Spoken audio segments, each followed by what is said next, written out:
days of training you've got now is about recovery, but is there going to be that focus on making sure that ball drops for you in the final area?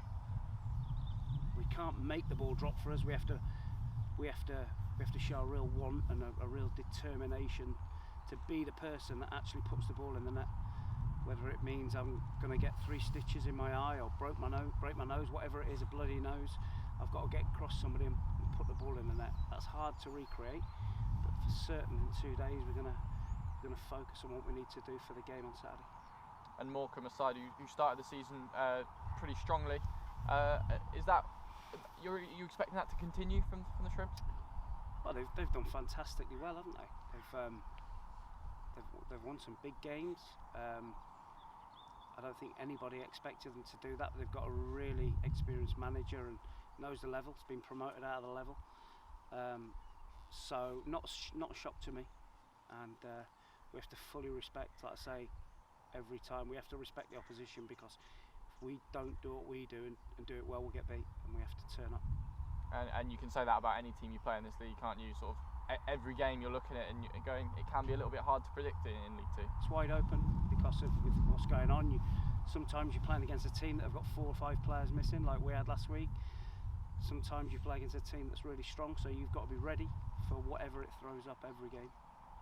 And how are you expecting them to shape up? What sort of team can Forest Green fans expect to watch in Morecambe? Organised and fit, and some ability.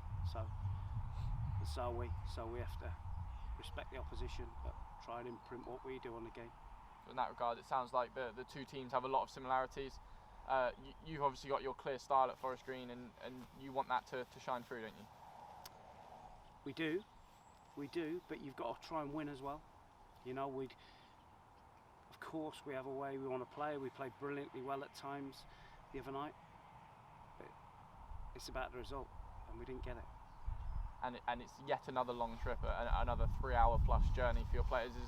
Is it really important to drill into them just how important it is that get off the coach, and the moment they do that, they're in game mode? Yeah, that's a mentality thing. That is, it's as a staff we do lots of thinking. How can we make sure after a long 3-4 hour journey they get off the coach and start really well? At some point it has to come from the player himself to roll his sleeves up and say, right, for 90 minutes I'm going to give it everything, and I can get back on the coach and I can go back to sleep. So it's a mentality thing. It's something we've got to improve on. And you've still got some absentees in the squad, of course. When it comes to the mentality, is it so important that the players don't necessarily treat that as a disadvantage, but treat it as an opportunity? Of course. Don't want any excuses. Don't want any, the trip's a long trip, we didn't stay in a hotel, we had to have our food on the coach because of what's happening. No excuses, and the boys that come into the team have got to make sure that they view these games as a real opportunity to stay in the team. And finally, Mark, what is the message to the players? What are you going to be telling them in the changing room just before they go out? Win the game. Perfect. Thank you very much, and all the best.